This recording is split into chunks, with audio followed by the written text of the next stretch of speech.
Este es un podcast de Lefi Historia Pública, Historia en Discusión de la UDELAR. Soy Sebastián Velázquez. Vámonos a la ciudad de Lambaré, en el centro de Paraguay, una ciudad pequeña, limítrofe, la cual es prácticamente un anexo de la capital. Su nombre proviene del término guaraní el Lambaré, que significa el país de las sombras, y vivió momentos tan oscuros como su nombre. No muchas personas vivieron para contar lo que pasó, pero Martín es una de ellas. Era una mañana soleada del 22 de diciembre, en vísperas de Navidad del año de 1992. El joven juez, José Agustín Fernández, tenía la tarea de hacer el allanamiento de una comisaría para recolectar el historial del caso de Martín Almada. Recuerden este nombre, ya que se convirtió en una pieza fundamental para entender una parte especialmente dolorosa de la historia reciente latinoamericana. José y Martín perseguían una pista esa mañana y al menos una decena de periodistas los rodeaban con micrófonos. Un esquema de seguridad los acompañaba. Los teléfonos estaban intervenidos desde el día anterior y se montó guardia toda la noche. Un policía los recibe en la entrada de la comisaría. José está nervioso pero con la sangre enervada, absolutamente decidido, dijo. Tenemos un procedimiento en el caso de habeas data del doctor Martín Almada. Tenemos conocimiento cierto de que por aquí estarían algunos documentos, entonces vamos a proceder a la búsqueda de eso con su anuencia. En virtud de la majestad que yo invisto, yo le ordeno a usted que me facilite los medios para ello. Mis compañeras Mariana Carvajal de Colombia y Rosana de Benedetti de Uruguay nos cuentan esta historia. Martín Almada es un abogado, profesor y un activista en derechos humanos, pero también es un sobreviviente del terrorismo de Estado en Paraguay. Martín militaba en la parte sindical de su gremio de profesores y tenía solo 37 años cuando fue detenido sin derecho a juicio bajo la dictadura de Alfredo Stroessner, por lo que él mismo dice, un libro. Por haber leído un libro de Paulo Freire en San Lorenzo, donde yo era director del colegio Juan Bautista Alberdi, la policía encontró un libro. La policía allanó su casa, la revolvieron toda y determinaron que ese libro era justificación suficiente para apresarlo. Por eso fue una dictadura. Mucha gente fue presa por militar políticamente en los sectores de izquierda o cualquiera que se opusiera al gobierno. Los ciudadanos escondían los libros temiendo que los apresaran en esa paranoia, y con razón. Martín fue una presa fácil de esa gente por estar en el gremio del magisterio.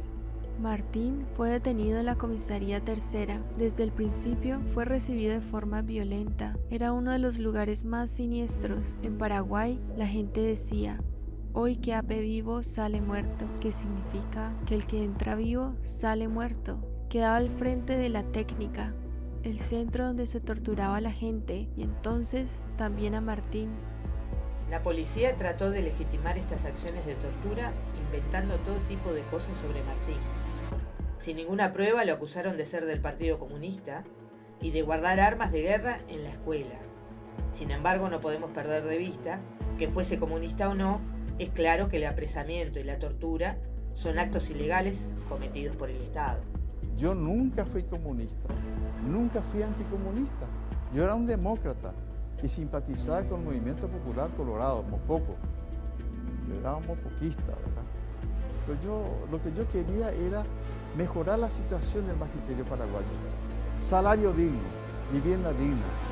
Campesinos, sindicalizados, profesores, estudiantes, artistas, periodistas, todo el que se atreviera a pensar diferente estaba en riesgo de ser objetivo de persecución, como lo fue Martín. Muchos de los militares fueron formados en la Escuela de las Américas, creada por los Estados Unidos, ubicada en Panamá desde la década de los 50, donde adquirieron formación en técnicas contrainsurgentes y antisubversivas, técnicas de represión en interrogatorios, torturas y guerra psicológica. Martín sobrevivió a esta tortura dantesca y se exilió en Francia, sintiéndose totalmente derrotado. Tuvo que adaptarse a un nuevo país y a una nueva lengua. Su esposa, por el contrario, no sobrevivió. Años después, cuando acabó la dictadura, Martín se atrevió a volver a Paraguay.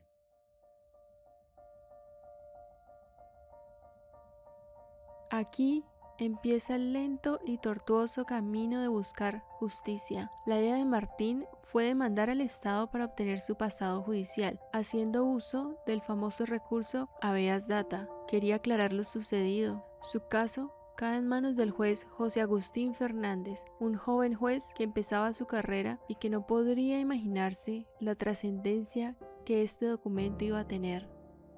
La respuesta del Estado fue que no existía ningún registro, es decir, la historia oficial era que Martín jamás había sido detenido, mucho menos torturado o exiliado del país. Su memoria fue borrada, pero una fuente anónima contactó a Martín y le dijo que su expediente estaba guardado en la comisaría de Lambaré.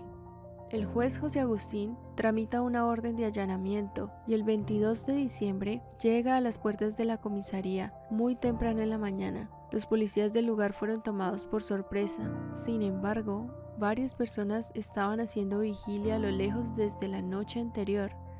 Todos estaban a la expectativa de encontrar la prueba de que Martín fue ilegítimamente apresado y torturado por el Estado paraguayo, como él mismo denunció. El juez se dirige al policía de la entrada principal. ¿Podríamos esperarle al jefe? No.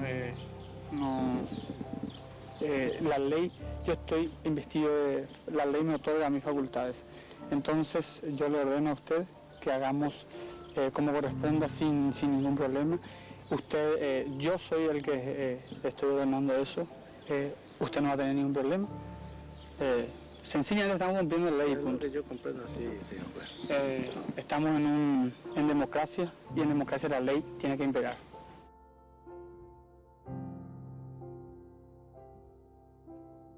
Llegan a la supuesta habitación de la comisaría que la fuente les había soplado. Es evidente a todas luces que no es una habitación cualquiera. Las expectativas de que están frente a las pruebas que Martín necesitaba crecen porque la puerta tiene un candado enorme y los policías se ponen sumamente nerviosos. Cada uno de los policías es interrogado prácticamente en vivo, con todas las cámaras y los micrófonos encima.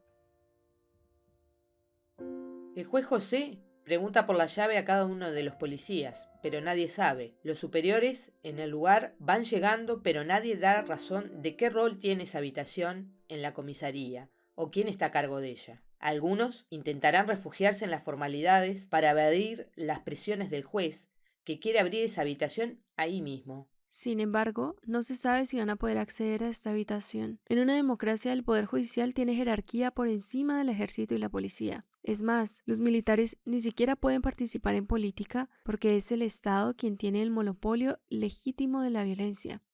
Pero no es azaroso que el juez remarque: estamos en democracia y en democracia la ley tiene que imperar. La democracia aún es reciente en Paraguay, es frágil, es un momento post-dictadura. Así que la policía aprovecha el momento para hacer dilaciones. Se llama a un superior que llega para pedir a otro superior. No es fácil enfrentarse a las instituciones. Y el día avanza. La situación no da para más. Esto se concretaba ahí en ese momento o ya se dejaba para otro día, a riesgo de que se pierdan las pruebas del caso de Martín que podrían estar ahí mismo. El juez tomó la decisión de traer a unos cerrajeros. O sea, llamaron a un servicio de cerrajería para que venga a la comisaría y bueno, tienen que esperar al menos una hora más y que efectivamente lleguen.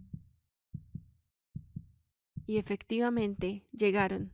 2 cerrajeros, justo a tiempo. Utilizan un martillo para romper el enorme candado de la puerta. El corazón de Martín debía estar a 1000.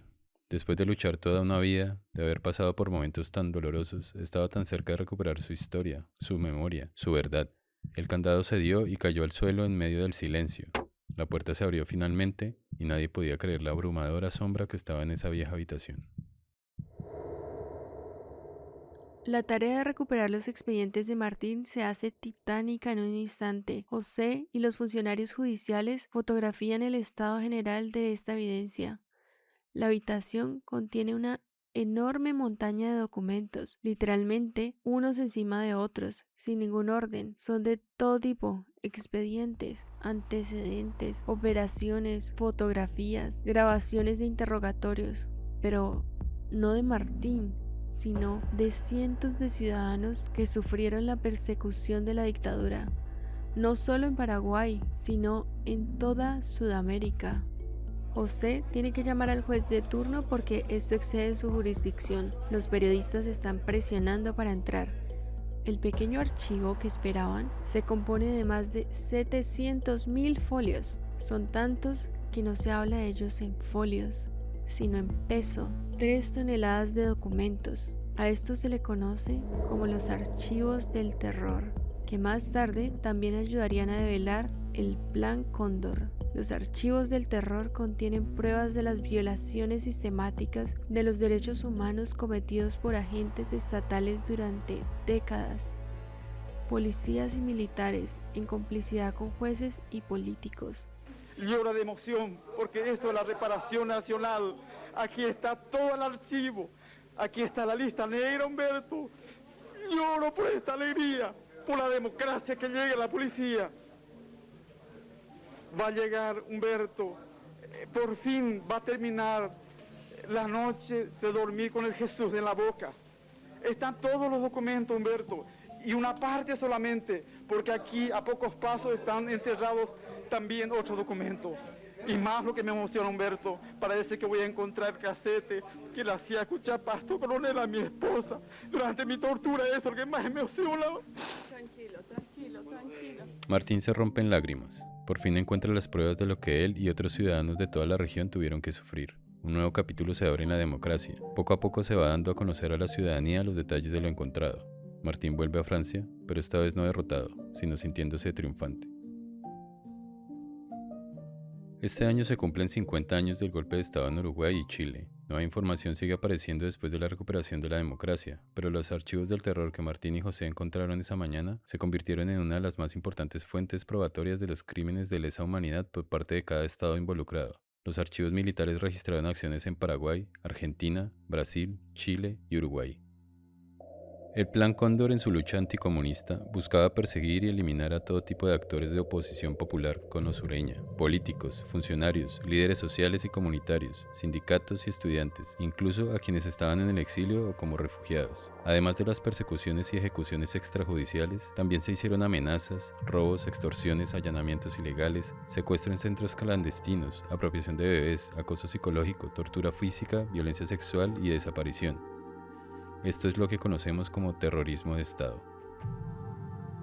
Formalmente el Plan Cóndor inició en 1975, cuando se firmó el acta de su fundación en Chile, durante una conferencia de 3 días organizada por Manuel Contreras de la Dirección de Inteligencia Nacional del país. Gracias a estos documentos también se pudo ver cómo efectivamente Estados Unidos proveía recursos políticos, militares y financieros al Plan Cóndor en el marco de la Guerra Fría, y se ha constatado que tenían conocimiento de las denuncias de las víctimas. En otros países de América del Sur como Perú, Ecuador y Colombia también sufrieron una fuerte oleada de violencia política en estas décadas. La injerencia de los Estados Unidos se extiende por toda América. En Guatemala se encontró un archivo aún de mayor tamaño que los archivos del terror. Se le conoce como el Archivo de la Isla. Las fuerzas militares y policiales de muchos estados siguieron la lógica de persecución de lo que se denominaba el enemigo interno, que venía del Departamento de Estado de los Estados Unidos.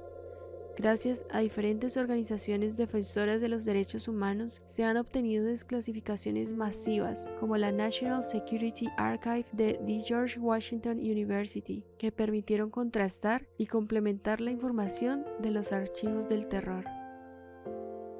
En Uruguay existen diferentes narrativas en conflicto acerca de la dictadura. Una justifica estos crímenes de lesa humanidad en una guerra contra un movimiento subversivo. Otra compara las dos violencias, subversiva y estatal, como simétricas. La narrativa más popular es poner el foco en las historias de las víctimas no militantes de ningún partido político, defensoras de los derechos humanos, pero también, en la profundización de nuestra democracia, una nueva narrativa se atreve a gestarse, una que reivindica las luchas políticas de izquierda y rechaza el terrorismo de Estado como estrategia para interrumpir proyectos políticos populares.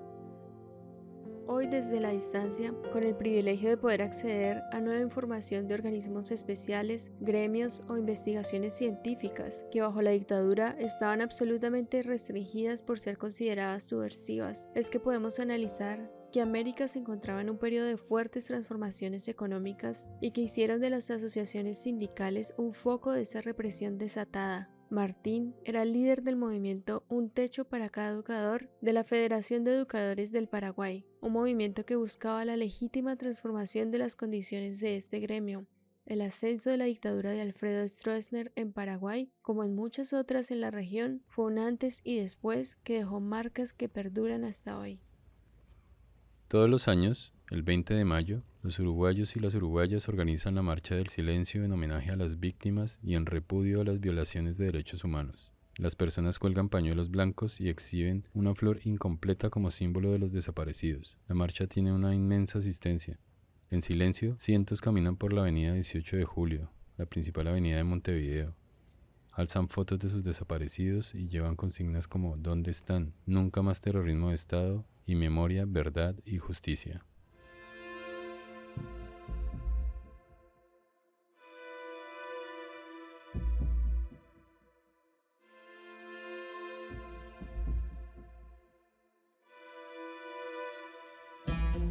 La ODELAR está comprometida en la investigación y comunicación de la memoria del pasado reciente. En el marco de los 50 años del golpe de Estado en Uruguay y Chile, realiza diferentes actividades de divulgación para la comunidad. El episodio anterior fue realizado por un conjunto interdisciplinar de estudiantes del espacio de formación integral Historia Pública, Historia en Discusión. La investigación y fact-checking fue hecha por Rosana de Benedetti, el guión y la producción por Mariana Carvajal y la edición y postproducción por Sebastián Velázquez. Un agradecimiento especial a los docentes Roberto García, Sabrina Álvarez y Gabriel Kirishi y los demás docentes de la Facultad de Humanidades y la Facultad de Información y Comunicación que supervisaron este proyecto. Hasta luego.